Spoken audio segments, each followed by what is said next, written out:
बढ़िया था।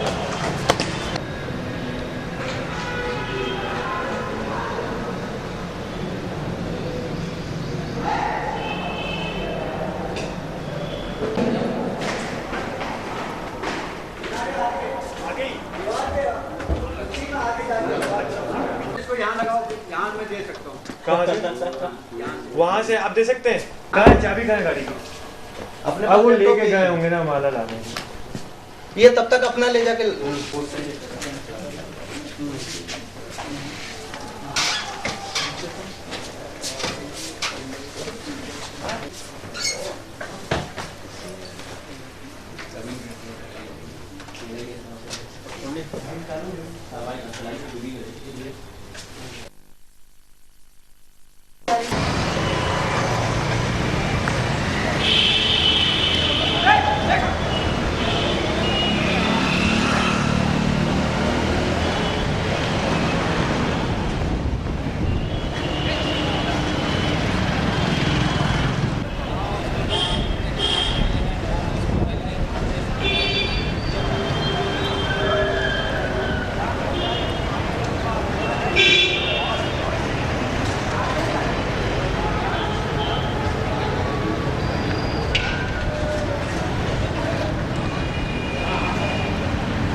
Good morning Dhanvantari.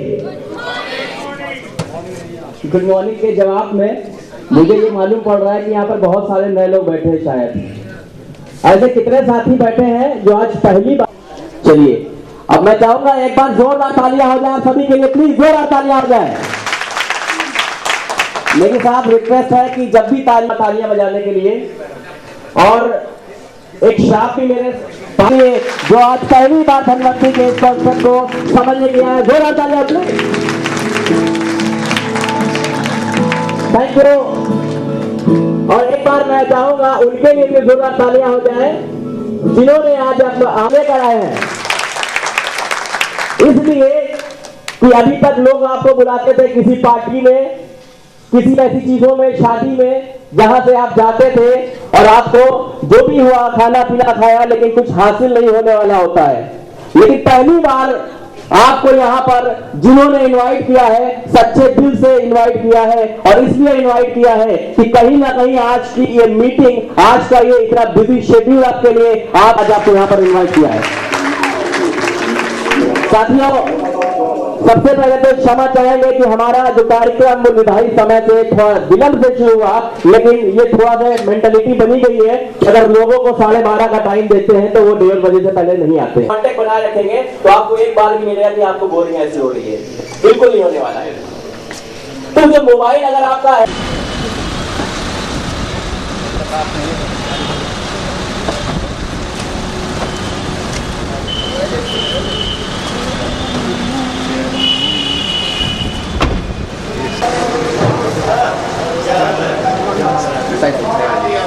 सब भी हो जाते हैं लोग।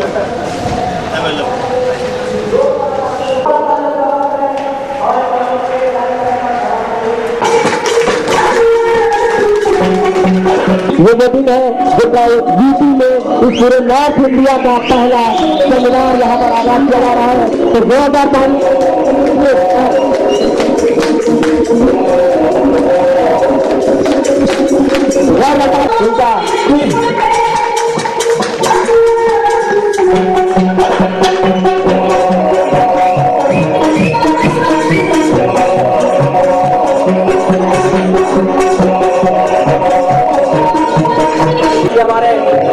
हमारे कंपनी में गए हैं, जिसका ज्येष्ठ व्यक्ति को यहाँ पर सम्मानित करें, जो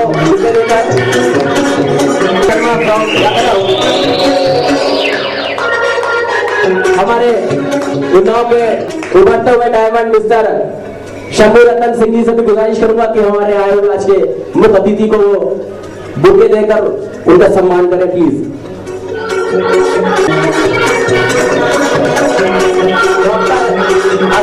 को गुजारिश करूंगा कि वो बुके देकर हमारे कंपनी में मेहमान नवाजी के बाद अब हम अपने मकसद मिलेगा। तो सबसे पहले हम बात करेंगे स्वास्थ्य की। आखिर वो क्या चीज है, कंपनी क्या है, क्या बना रही है, क्या प्रोडक्ट है, उसका विजन क्या है। सबसे पहले तो हमें ये जानना चाहिए। तो क्या हम जानने के लिए तैयार हैं? Yes sir, no? जोरदार तालियां आपके लिए। यस या नो? जोरदार तालियां। साथ में तालियां बजाते रहिएगा, वरना मुझे यकीन है मैं आपको श्राप दूंगा तो अगली बार घर घर जाकर तालियां बजाना पड़ सकता है। इसे कंपनी की प्रोफाइल वो यहाँ पर प्ले करें। नेगी साहब लाइट थोड़ी ऑफ करते हैं, प्रोजेक्टर चलने वाला है, तो कंसंट्रेट करके आप मुश्किल से 5 मिनट की एक प्रोफाइल है। तो सबसे पहले हम ये जाने कि आखिर कंपनी क्या है, सभी जानना चाहेंगे। तो जोरदार तालियां देकर फिर आपके लिए जो अभी भी एक्साइटेड है और ये जानना चाहेंगे कि ये प्रोडक्ट आखिर किस तरह से काम करता है, कैसे हमारे जिंदगी में ये बहुत महत्वपूर्ण है। तो उस लीडर को मैं बुलाऊंगा जो कि आज हमारे सम्माननीय अतिथि के रूप में यहाँ पर आए हैं, जिन्होंने हमारे कंपनी करिएगा कि गमों की आंच में आंसू उबाल के देखो, गमों की आंच में आंसू उबाल के देखो, बनेगा रंग किसी पर भी डाल कर देखो और तुम्हारे जीवन में भी बहुत खुशहाली आएगी, तुम्हारे जीवन में भी बहुत खुशहाली आएगी। किसी के दुख में अपने आप को डाल के देखो। तो जोरदार तालियां हो जाए हमारे बीच हमारे कंपनी के डायमंड मिस्टर जयेश पटेल जी। जोरदार तालियां हो जाए जयेश पटेल जी के लिए। हमारे बीच हमारे कंपनी के डायमंड मिस्टर जयेश पटेल जी। आज हमारा सौभाग्य है कि हमको उसके थ्रू यहाँ पर आज इस धनवंतरी के प्रोडक्ट कैप्सूल इम्यूनिट के बारे में जानकारी मिलेगी। अब वो सेशन है जहाँ पर हम बिल्कुल धैर्य पूर्वक आज के इस प्रोडक्ट के बारे में जानेंगे। आप हेल्थ के ऊपर देखने वाले हैं। पहला क्वेश्चन ये रहेगा कि यहाँ बैठे हुए इंसान में से कौन बीमार रहना चाहता है? किसी का भी जवाब हाँ नहीं होगा। बीमार रहना कोई चाहेगा? नहीं चाहेगा। तो आप लोगों ने स्लोगन सुना होगा, हेल्थ इज वेल्थ सुना है? हेल्थ इज वेल्थ सुना है? राइट है? Wrong. Health is wealth right नहीं है। Health is more than wealth. संपत्ति से स्वास्थ्य को खरीदा नहीं जाता है। अगर ऐसा होता तो धीरूभाई 13 साल तक धीरूभाई अंबानी पैरालाइज में ना रहते थे। उनको 99 में पैरालाइज हुआ था, 2002 में गुजर गए। पैसे की कमी नहीं थी, अच्छा नहीं हुआ। दूसरा स्लोगन आपने सुना है, टाइम इज मनी। ये भी सही नहीं है। Time is more than money. गया हुआ वक्त वापिस नहीं आ सकता। कोई आदमी 70 साल का बुढ़ा आदमी कितना भी पैसा खर्चा करे 18, 20, 22 साल का बन नहीं सकता। बन जाएगा तो क्या होगा आपको पता है। क्योंकि जो समझ 18, 20, 22 में नहीं थी 70 साल में कई गुना ज्यादा आ चुकी है।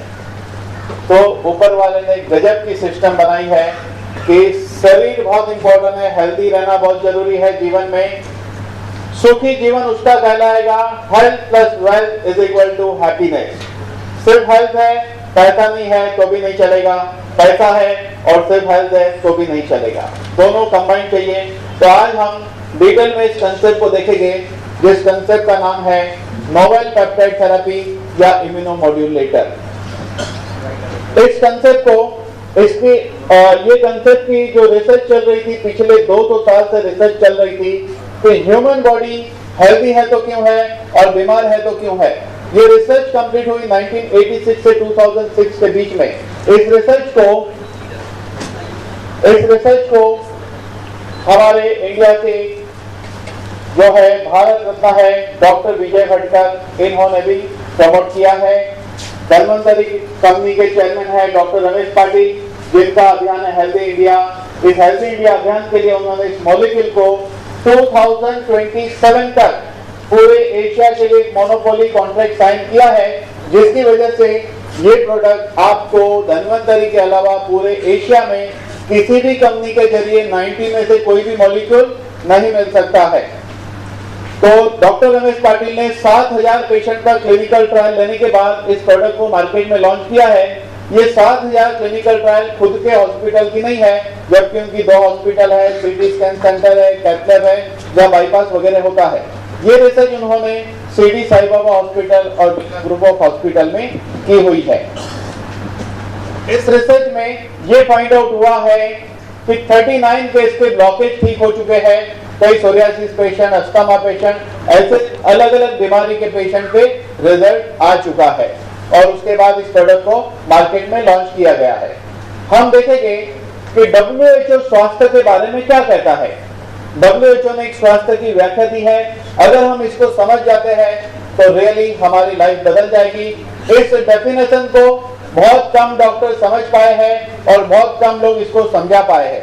WHO कहता है फिजिकल हेल्थ। आज साइंस ने इतनी तरक्की की है कि सिर के बाल से पैर के नाखून तक अगर बीमारी है तो ढूंढने के लिए मशीन है, लेकिन क्वेश्चन खड़ा होता है क्या इलाज है। तो इसके ऊपर प्रश्न उठे तो हम बात करेंगे कि हमारा शरीर अलग अलग सिस्टम में विभाजित है, जैसे कि skeletal system, digestive system, urinary system, nervous system, reproductive system, ऐसी सिस्टम है। अगर अलग अलग सिस्टम के डॉक्टर स्पेशलिस्ट होते हैं, जैसे कि हड्डी के डॉक्टर को ऑर्थोपेडिक कहते हैं। अगर ऑर्थोपेडिक डिपार्टमेंट की बात की जाए तो शायद ही कोई हड्डी की बीमारी के लिए इलाज है। आप मुझे बड़ी मुश्किल से कोई बीमारी का नाम बता पाएंगे हड्डी की जो ठीक होती हो। बात करें अगर एडी से शुरू करें तो पैर की एडी में हड्डी बढ़ती है, उसको स्पर कहते हैं, कोई इलाज नहीं है। गादी वाले चप्पल पहनो या स्टेरॉइड के इंजेक्शन लेने पड़ेंगे। थोड़ा सा ऊपर जाएंगे, घुटने के अंदर गादी घिस जाती है जिसको आर्थराइटिस कहते हैं, कोई क्योर नहीं है, अल्टीमेट ऑपरेशन करना पड़ता है। समझो किसी ने 50 साल की उम्र में नी रिप्लेसमेंट किया तो जिस लकड़ी पे स्क्रू लगने वाला है वो लकड़ी आज ठीक है, लेकिन 10 साल बाद वो नरम होगी तो स्क्रू तो ढीले होने हैं कि नहीं, तो वो भी 10 साल ही चलता है। थोड़ा सा ऊपर जाएंगे, हिप में एक प्रॉब्लम होता है, मेडिकली उसको कहते हैं एविस्कुलर नेक्रोसिस, हिप बॉल बदलना पड़ता है, वो भी 10 साल चलता है। थोड़ा सा ऊपर जाएंगे, कमर में lower back problem, lumbar spondylitis, spondylosis, nerve compression, slipping. आप मुझे शायद ही एक ऐसा मरीज बता पाएंगे जिसने 5 साल पहले स्लिप डिस्क या नर्व कंप्रेशन में ऑपरेशन किया हो और आज वो कह देगा उसे कमर में दर्द नहीं है। ऐसा मरीज मिलना मुश्किल है। सेम बीमारियां, या कई डॉक्टर बैठे हुए, जो बात मैं कहता हूं ये 100% सच है। सेम बीमारियां गर्दन में होती है। फ्रोजन शोल्डर, हाथ जकड़ जाता है, तिजोरी तक नहीं जाता है, पैसा देना अच्छा नहीं लगता है ना। टेनिस एल्बो, जिसने जिंदगी में टेनिस नहीं खेला उसको जो बीमारी होती है उसका नाम है टेनिस एल्बो। एक प्रॉब्लम होती है, लेडीज को ज्यादातर होती है, वेस्ट जॉइंट में, उसको कार्पेट टनल कहते हैं, संधिवात है, ऑस्टियोपोरोसिस है, रूमेटॉइड आर्थराइटिस है। कहाँ ठीक होता है बताइए। इसके अलावा नर्वस सिस्टम की बहुत कम बीमारी के लिए दुनिया में इलाज है। एपिलेप्सी के मरीज बरसों से दवा खा रहे, गार्डिनल, टैग्रेटोल ऐसी दवाई खा रहे, नहीं क्योर होते हैं। अल्जाइमर है, मोटर न्यूरॉन है, मल्टीपल स्क्लेरोसिस, न्यूरोफाइब्रोमा, पार्किंसन, कहाँ ठीक होता है ये सब। ऐसी अनमोल संपत्ति ऑलरेडी हमारे पास है जो हमारा शरीर है, लेकिन इस अनमोल संपत्ति जो शरीर है इसके अंदर रियली अनमोल क्या है। इसमें रियली अनमोल जो है यही खोज 200 साल से चलती थी और ये अनमोल शरीर के अंदर जो असली खजाना है और वो खजाना है हमारे बॉडी के 90 मॉलिक्यूल। इसी के इम्बैलेंस से, इसी में से कोई ना कोई तत्व वीक होने से डिसीज होती है। बैंक बैलेंस को देखने के लिए हमारे पास पासबुक है। बैंक बैलेंस को देखने के लिए पासबुक है। बैंक बैलेंस बढ़ता है तो दिखता है, घटता है तो दिखता है, लेकिन एक उम्र के साथ शरीर का बैलेंस सिर्फ घटता है, घटता है, घटता और घटते ही जाता है और वो बैलेंस है 90 मॉलिक्यूल जो भी होते ही जाते हैं, होते ही जाते हैं, होते ही जाते हैं और कहीं से नहीं मिलते हैं। लेकिन इसी को नॉमिनल दाम में रिफिल करने के लिए धन्वंतरी लाया है इम्यूरिज कैप्सूल। ये इम्यूरिज कैप्सूल जो है इसकी कोटिंग भी वेजिटेबल से बनी हुई है, जिलेटिन कैप्सूल नहीं है। इस कैप्सूल में 90 मॉलिक्यूल है तो कैप्सूल का कोटिंग भी वेजिटेरियन है। तो ये 90 मॉलिक्यूल क्या है। बच्चा जब पैदा होता है और माँ उसको पहले 3 दिन दूध पिलाती है, उस पहले 3 दिन के दूध में से बच्चे को 90 मॉलिक्यूल मिलते हैं। सिर्फ 3 दिन मिलते हैं, जिंदगी में एक ही बार मिलते हैं, दोबारा नहीं मिलते हैं। अगर ये मॉलिक्यूल जिंदगी भर चले तो इंसान जब तक जिंदा है उसको कोई बीमारी नहीं हो सकती है। लेकिन होता यह है कि ये मॉलिक्यूल एक उम्र के बाद वीक होने लगते हैं या कुछ कारणों से एक उम्र के पहले कभी कभी बच्चा पैदा होता है तभी भी ये मॉलिक्यूल वीक हो जाते हैं और बीमारी होती है। जब इस मॉलिक्यूल में से कोई ना कोई मॉलिक्यूल कम होने से जो बीमारी होती है, उस बीमारी को ठीक करने हमें फिर से वही मॉलिक्यूल चाहिए जो हमें एलोपैथी दवा, होम्योपैथी दवा, आयुर्वेदिक दवा या कोई पैथी की दवा या फूड सप्लीमेंट या खाने की चीज से नहीं मिलता है। तो वो कहां से मिलेगा? ये खोज 200 साल की है। तो साइंस को पता चला कि गाय जब बच्चा पैदा करती है तो पहले 3 दिन के दूध में सेम 90 मॉलिक्यूल है और 4 गुना पावरफुल है। इम्यूनिटी बनी है, पहले 16 घंटे के दूध में से 90 मॉलिक्यूल डिराइव करके इम्यूनिटी बनी है। इस पहले 3 दिन के दूध की बहुत महिमा है। 2 चीज बच्चा पैदा होता है तब इम्पोर्टेंट है, उसको माँ का दूध मिलना जरूरी है और उसका रोना जरूरी है। अगर 2 में से घटना नहीं हुई तो आप इंक्वायरी कर लीजिए, उस बच्चे में जरूर डिफेक्ट मिलेगी, उस बच्चे में जरूर डिफेक्ट मिलेगी। तो आयुर्वेद में गाय के पहले 3 दिन के दूध की बहुत महिमा है, उसको गोपीयूष कहा है। और मजेदार बात यह है कि ह्यूमन यानी कि माँ का दूध और गाय का दूध दोनों के मॉलिक्यूल इक्वल है और गाय के दूध में 4 गुना ज्यादा ये मॉलिक्यूल पावरफुल होते हैं। तो ये 16 घंटे के दूध से डिराइव करके दवा बनी है। हम लोग बात करेंगे 200 साल के रिसर्च की। 18वीं सदी में इसको व्हाइट ब्लड कहते थे। 19th सेंचुरी में रोमेटॉइड आर्थराइटिस के लिए इसका रिसर्च हुआ है। इटाली के डॉक्टर इन्फेंट डायरिया और बच्चे की बीमारी में इसका उपयोग करते थे। डॉक्टर अल्बर्ट सेबिन ने ढूंढा कि गाय के पहले 3 दिन के दूध के अंदर पोलियो का एंटीडोट है। ये रिसर्च जब 1986 से 2006 में कंप्लीट हुई और उस लेवल पे कंप्लीट हुई कि यहाँ बैठे हुए सभी आदमी को मैं पूछूंगा कि पानी में लाल कलर डालने से क्या होगा, तो सबका जवाब एक ही होगा कि पानी का कलर हरा होगा। लाल होगा? कितना पक्का पता है आपको? बराबर? जितना पक्का आपको पता है कि पानी में कलर लाल डालने से लाल होता है, उस लेवल पे बात प्रूव हो गई कि इसमें platelet derive growth factor platelet बढ़ेगा ही, कार्टिलेज फैक्टर कार्टिलेज बनेगा ही। इसीलिए लैंसेट और पबमेड का यही मतलब होता है कि पानी में लाल कलर डालने से लाल होता है। यानी कि एक एमडी डॉक्टर को कहेंगे कि लैंसेट और पबमेड में इसका रेफरेंस है तो कोई सवाल नहीं उठता है। दुनिया में बहुत कम दवाई को लैंसेट और पबमेड का अप्रूवल मिला है। ये एक प्रकार का सर्टिफिकेट, इसको समझा जा सकता है इस प्रोडक्ट को। डॉक्टरों की जर्नल में छप चुका है कि अलग अलग बीमारी पे काम करता है, ऐसा बोल के जिस 90 तत्वों की बात की है कंपनी ने अपने बुक में ये 90 तत्व लिख कर दिए हैं। ये दवा होने के कारण दुनिया को जो सर्टिफिकेट लगते हैं वो सारे सर्टिफिकेट इस प्रोडक्ट को मौजूद है। ये 90 तत्व FDA, हलाल, GMP सब मौजूद है। ये 90 तत्व 3 हिस्सों में विभाजित होते हैं। पहले हिस्से को ग्रोथ फैक्टर कहते हैं, दूसरे को इम्यूनोमोड्यूलेटर कहते हैं, तीसरे को एंटीऑक्सीडेंट कहते हैं। पहले हम बात करेंगे ग्रोथ फैक्टर के बारे में। ग्रोथ का मतलब विकास होता है। कॉकरोच छोटा है, युवा है, ओल्ड है। बकरी का बच्चा छोटा है, युवा है, ओल्ड है। कबूतर और पेट। एक बच्चा गर्भ में सिंगल सेल से डेवलप होता है, जहां पर हम उसे देख भी नहीं सकते। एक दिन वही बच्चा 5 और 6 फुट का आदमी बन जाता है। ये कैसे घटित होता है? ग्रोथ फैक्टर के कारण। क्या है ये growth factor? Very low molecule weight peptide को ग्रोथ फैक्टर कहते हैं। यानी कि ग्रोथ फैक्टर पेप्टाइड से बना है। पेप्टाइड क्या है? मिनिमम 2 अमीनो एसिड और लेस देन 50 अमीनो एसिड से पेप्टाइड बनता है। जब ये 50 के ऊपर होगा तो प्रोटीन बन जाता है। प्रोटीन किडनी को नुकसान करता है, पेप्टाइड किडनी को रिपेयर करता है। पेप्टाइड की साइज है 0.1 नैनोमीटर। बाल की थिकनेस होती है 10,000 नैनोमीटर। बाल से 10,000 गुना से ज्यादा छोटा है। ये सेल्स में जाकर माइटोकॉन्ड्रिया को रिपेयर करता है, डीएनए सिंथेसाइज करता है। अगर ये घटना अगर ये घटना हो सकती है तो इस पृथ्वी की ऐसी कोई बीमारी नहीं है जिस पे प्रोडक्ट काम नहीं कर सकता है। यानी कि सेल में चेंज आता है तो इस बॉडी की कोई भी बीमारी पे प्रोडक्ट काम करेगा। नेक्स्ट, ये जो ग्रोथ फैक्टर आप देख रहे हैं, ये सारे ग्रोथ फैक्टर इसके अंदर है। अगर आप इंटरनेट जानते हैं तो ये एक एक टाइटल को गूगल में डाल के अगर पढ़ने को बैठोगे तो रोज 3 घंटा पढ़ोगे तो 3 से 5 साल में आपका अभ्यास खत्म होगा। तो उसी को हम शॉर्ट में देखना शुरू करते हैं।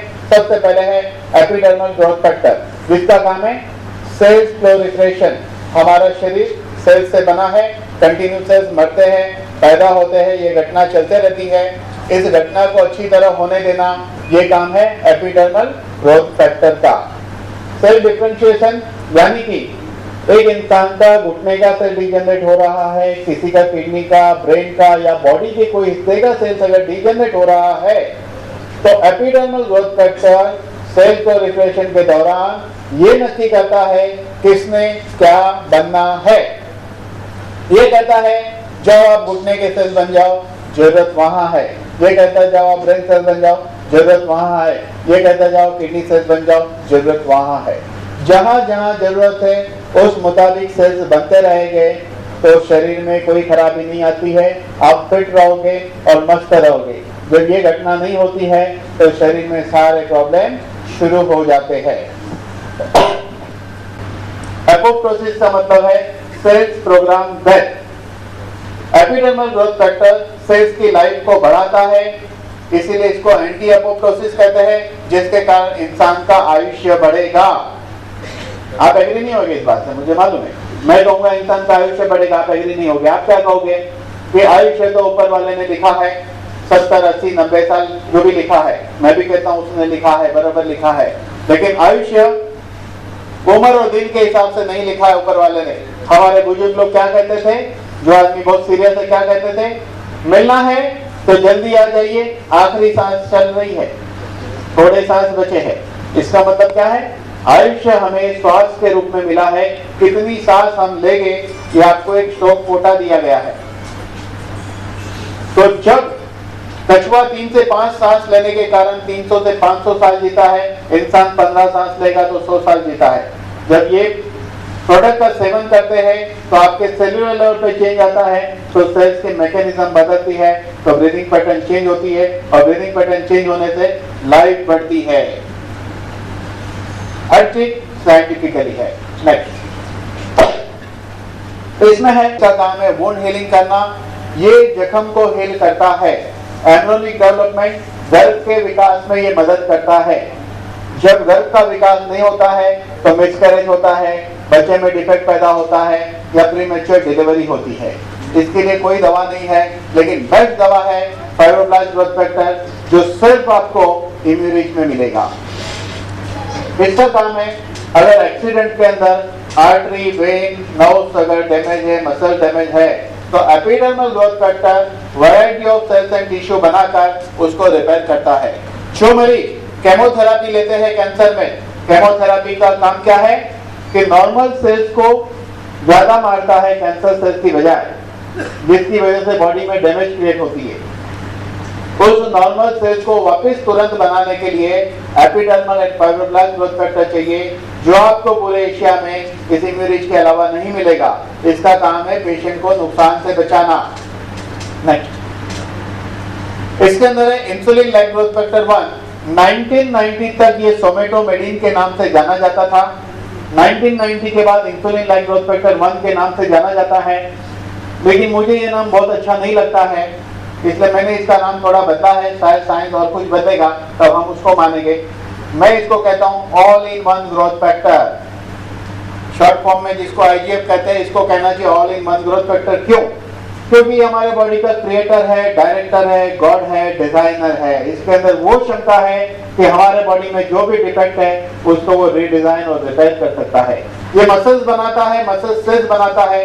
एक बीमारी है मस्कुलर डिस्ट्रोफी, अगर एक पहलवान को भी हो गई तो उस मुकाम पे पहुंचेगा जहां वो मक्खी तक नहीं उड़ा सकता है, क्योंकि IGF-1 चाहिए मसल्स को रिपेयर करने, रिडिजाइनिंग करने।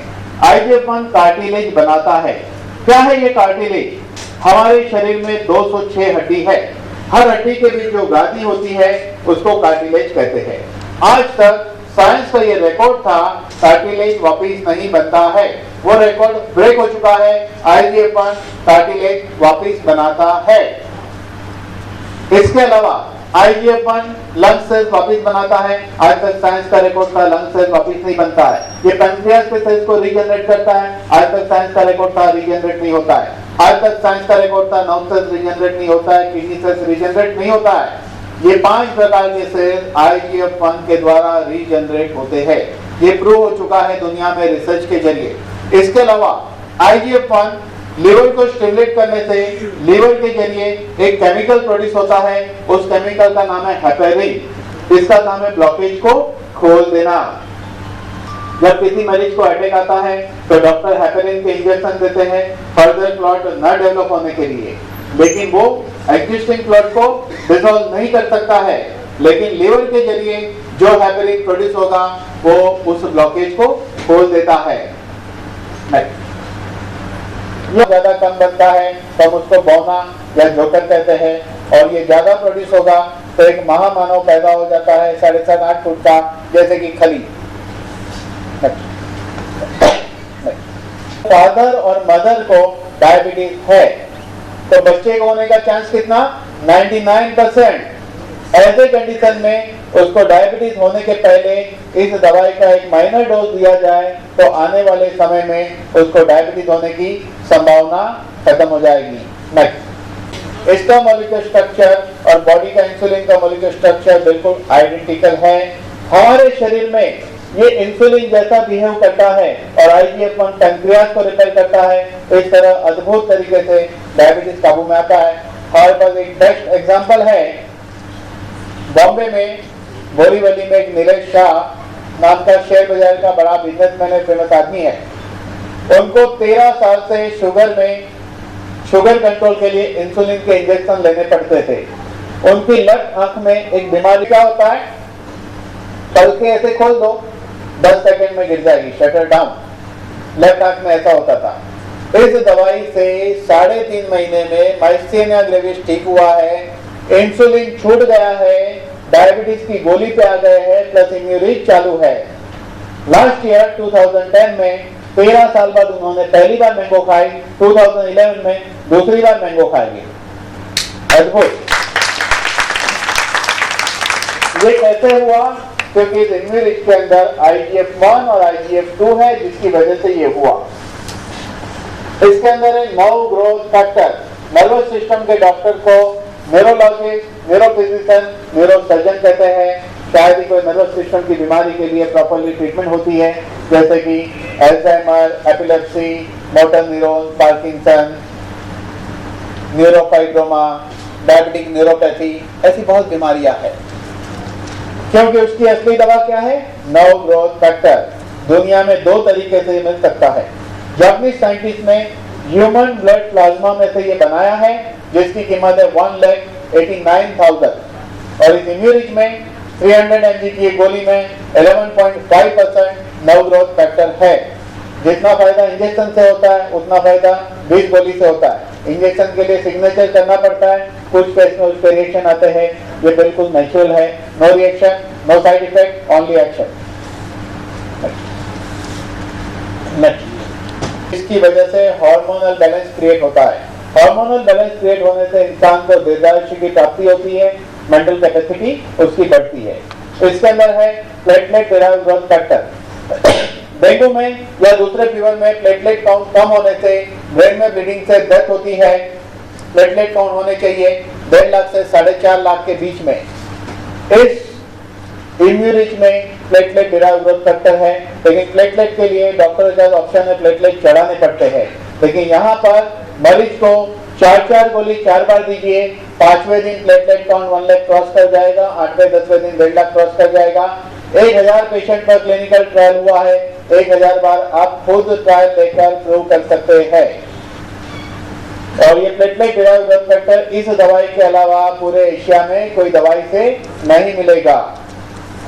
इसके अंदर है transforming growth factor alpha and beta, जिसका काम है लिप से लेकर एनस तक की हमारी जीआई ट्रैक्ट को ये प्रोटेक्ट करता है, जिसकी वजह से गैस्ट्राइटिस, अल्सर, अल्सरेटिव कोलाइटिस ऐसी बीमारियां काबू में आती है बहुत ही अद्भुत तरीके से। अब हम बात करेंगे इसके दूसरे हिस्से की। अभी बहुत ध्यान से मेरी बात को सुनना, क्योंकि अभी मैं एक बहुत बड़ा सीक्रेट बताने जा रहा हूं।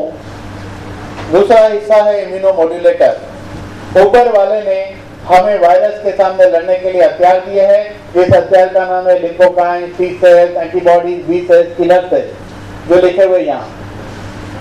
लेकिन इन दिनों ये हथियार ठीक से काम नहीं करते, क्योंकि हमारे बॉडी में एक मॉलिक्यूल है जिसका नाम है प्रोलाइन रिच पॉलीपेप्टाइड। ये वीक हो जाता है।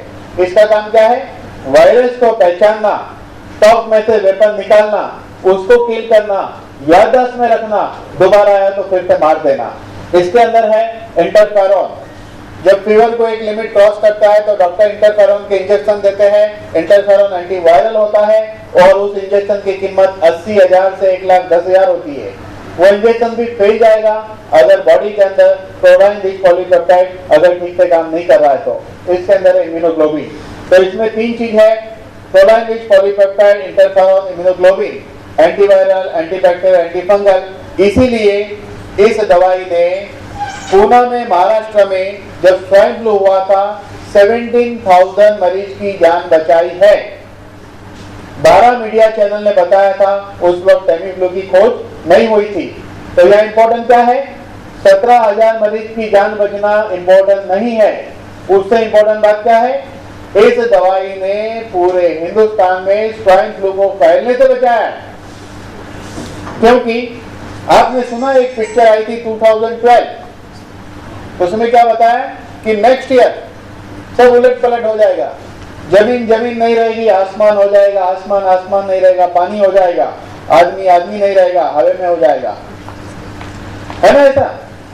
जिसको प्रलय कहते हैं, लेकिन ऐसा नहीं होने वाला है। फिर भी प्रलय आएगा। प्रलय की शुरुआत हो चुकी है। आज से 16 साल पहले गुजरात में सूरत नाम के जगह से प्रलय की शुरुआत हुई है। वहां पे हुआ था प्लेग, दवाई ढूंढी गई, तब तक लाखों लोग मर गए। उसके बाद डेंगू आया, दवाई ढूंढी गई, लाखों लोग मर गए।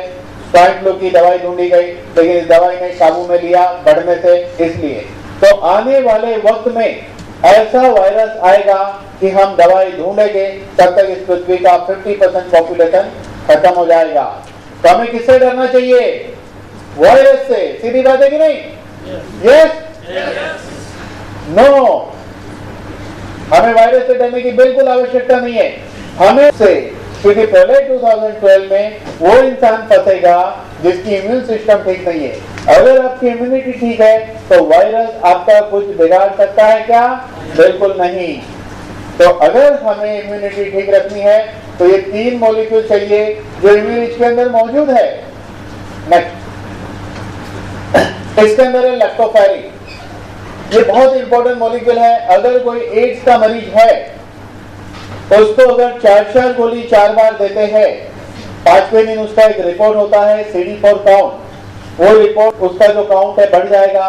दुनिया में ऐसी कोई दवाई नहीं है जो इस काउंट को बढ़ा सके। इसके अलावा सबसे इंपॉर्टेंट बात, उस मरीज का 1 महीने में वेट गेन होगा, डायरिया रुकेगा। डेफिनेटली पूरी संभावना है कि उसकी डेथ एड्स के कारण नहीं होगी। यही lactoferrin anti inflammatory, anti tumorous, anti cancerous है। इसीलिए बॉडी में कोई भी एब्नॉर्मल सेल्स पैदा होते हैं तो ये उसको डिसॉल्व कर देता है। लेडीज को ब्रेस्ट में गांठ है तो 1 से 1.5 महीने में डिसॉल्व होती है, ऐसे किस्से है। यूट्रस फाइब्रोइड 3 से 6 महीने में। और लैक्टोफेरिन का सबसे इंपॉर्टेंट रोल है, ये कैंसर सेल्स को आगे बढ़ने से तुरंत रोक देता है। ये एंटी कैंसरस है। यहाँ एक एग्जांपल देख सकते हैं, एक बच्चे का ट्यूबरक्लोसिस लिम्फेनाइड्स की गांठ है, ये 5 हफ्ते में डिसॉल्व हुई है। नेक्स्ट, ये अल्सरेटिव कोलाइटिस है, 2.5 महीने में ठीक हुआ है। नेक्स्ट, अल्सरेटिव कोलाइटिस कभी नहीं ठीक हो सकता है। यह है बेड सोर। एक मरीज 2.5 साल से बिस्तर पे था, एक्सीडेंट में पैरालाइज हो गया था, तो उसको जख्म हो गया था। इस कैप्सूल का पाउडर ड्रेसिंग में यूज करने को दिया गया और 2-2 गोली 3 बार खाने को दी गई थी। ये ठीक हो गया 35 दिन में। इसके 15 फोटोग्राफ हमारे पास है। नेक्स्ट, मैंने थोड़ी देर पहले बात की थी ऑर्थोपेडिक की, कि अगर किसी को 2 वर्टेब्रे के बीच में से गादी दब रही है, गादी नर्व्स को दबा रही है, जिसको स्लिप डिस्क कहो या नर्व कॉम्प्रेशन कहो, ऐसे केस में ऑपरेशन करना पड़ता है। लेकिन इस दवाई के अंदर IGF-1 है, नर्व ग्रोथ फैक्टर है, epidermal and fibroblast growth factor, ये 4 मॉलिक्यूल इस कंडीशन को 3 महीना, 6 महीना, 8 महीने में रिपेयर कर देगा। लेकिन पेशेंट को पेशेंस चाहिए। एक कहावत सुनी है ना, धीरज के फल मीठे, सुनी है? सबने सुनी है? Very good. मेरे फ्रूट वाले का नाम धीरज है, उसके फ्रूट बहुत एक हिस्से से बाल चले जाते, ऐसा लेडीज को भी होता है, जेंट्स को भी होता है। इस दवाई से आ जाएंगे। कम बाल है तो घने हो जाएंगे, और बाल बिल्कुल नहीं है, कट लो तो बाल नहीं आएंगे। अगर परमिशन दो तो मैं एक शेर कह देता हूँ, कोई अपने आप पे नहीं बुरा लगाए। जिसको बाल नहीं उसके ऊपर एक शेर है, काश तेरे चेहरे पे चेचक के दाग होते, काश तेरे चेहरे पे चेचक के दाग होते, चांद तो तुम हो ही, सितारों भी साथ होते।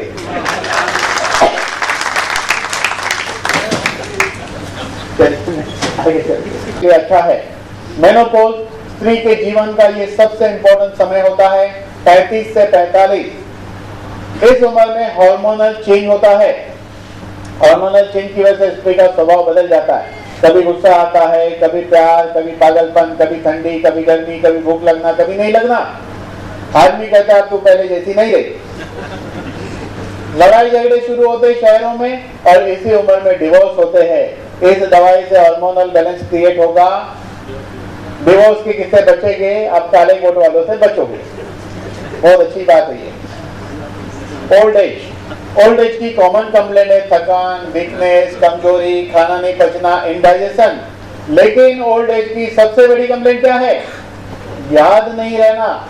मेरे पास एक अंकल आते थे जिनकी उम्र थी 76 ईयर, और उनके साथ आंटी आती थी, जिनकी उम्र थी 72 ईयर। अंकल की एक ही कंप्लेंट थी, बेटा कुछ याद नहीं रहता है, बेटा कुछ याद नहीं रहता है। मैंने कहा अंकल ऐसा मत बोलो, कुछ याद नहीं रहता है, कुछ याद नहीं रहता है। जब देखो तो वही आंटी को लेके आते हो। अरे कभी तो आदमी भूल के दूसरे को याद नहीं रहता है बोल के, बरोबर याद रखते वही आंटी को लेके आते और बोलते बेटा कुछ नहीं याद रहता। गजब है लोगों की याददाश्त।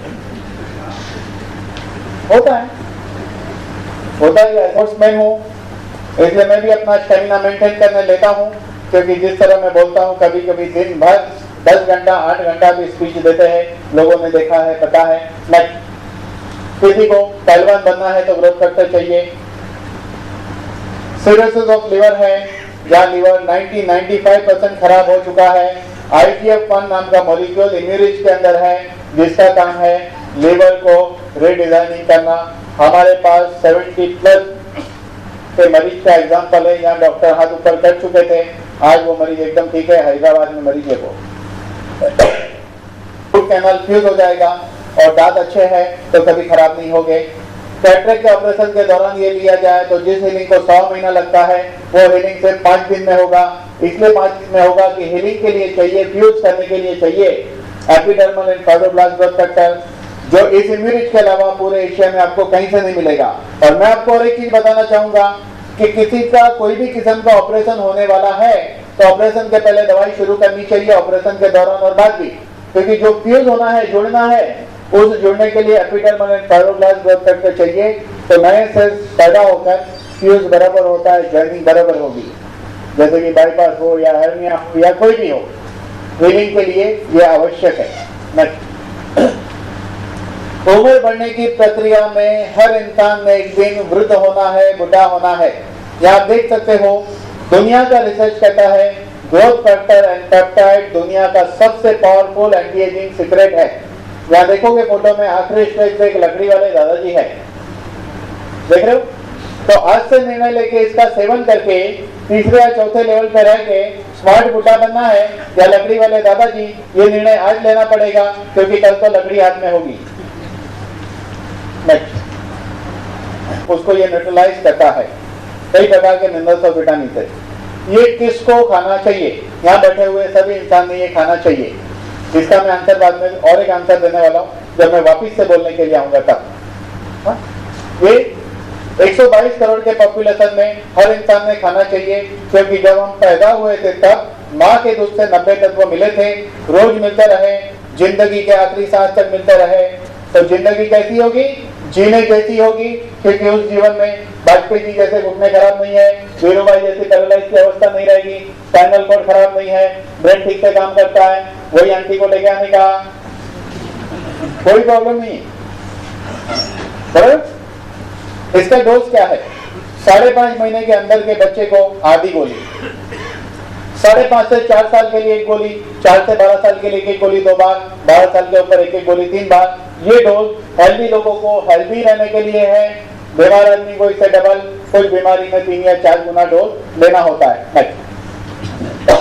3 दिन के दूध में से भी पहले 16 घंटे के दूध में से 90 मोलिक्यूल डिराइव करके दवा बनी है, नो साइड इफेक्ट। किसी दवाई के साथ इसका रिएक्शन नहीं आता है। पेशेंट का रेगुलर जो दवा चलता है उसको बंद किए बिना ये चालू रखना है। जैसे मेरे पास कुछ एग्जांपल है कि एक लेडी बीपी के लिए 2 गोली खाती थी, इम्यूनिट खाना शुरू किया तो 1.25 गोली, 1.5, ऐसा करते करते 1/4 टैबलेट का भी है। जैसे कि हमने आपको एग्जांपल दिया था डायबिटीज का, धीरे धीरे इंसुलिन की यूनिट कम करते हुए वो गोली पे आ गए। थायराइड का केसा भी ऐसे ही होता है, ये गोली लेते रहिए और हर 1.5-2 महीने में थायराइड चेक करते रहिए, रिपोर्ट बेटर आएगा, एलोपैथी का डोज कम करते जाइए। बाकी जो बीमारी की हम चर्चा कर रहे हैं कि जीवन भर चलने वाली बीमारी है, तो बेटर है कि इसके जरिए उसको कुछ समय में 6 महीना, 8 महीना, साल, 2 साल में काबू में लिया जा सकता है। इंडियन एक्सप्रेस में ये छपा था। नेक्स्ट, यह है डॉक्टर रमेश पाटिल जो कंपनी के चेयरमैन है, जिन्होंने हेल्दी इंडिया अभियान के लिए पूरे हिंदुस्तान के अंदर अलग अलग जगह इस प्रोडक्ट का नॉलेज स्प्रेड करना शुरू किया है। हमारे भारत की जो बहुत बड़ी एक समस्या उत्पन्न हुई थी स्वाइन फ्लू की 2009 में, तो 7,000 ऐसे पेशेंट थे जिन पर स्वाइन फ्लू का असर था और इस दवा ने मात्र 10 दिन के अंदर स्वाइन फ्लू को खत्म कर दिया था। तो पूरी इंडिया में चर्चा का विषय बन गया था कि भारत में एक ऐसा कैप्सूल आ चुका है जो स्वाइन फ्लू जैसे खतरनाक वायरस को भी किल कर सकता है। तो उस पर सारी मीडिया ने कवरेज किया। चलिए आपके सामने पेश करते हैं वो कुछ न्यूज और न्यूज से कुछ झलकियां, देखते हैं ये सारी मीडिया क्या कहती है कैप्सूल इम्यूनिटी के बारे में। बहुत सारे रिजल्ट निकाले हैं, बड़े बड़े रिजल्ट निकाले, प्लीज हाथ उठा रहे ऐसे कितने साथी बैठे हैं। सबसे पहले डॉक्टर ओपी पाल साहब, इन्होंने बहुत अच्छा रिजल्ट निकाला, तो मैं जोरदार तालियां चाहूंगा कि हमारे बीच में डॉक्टर ओपी पाल जी यहाँ पर आए और हमें बताएं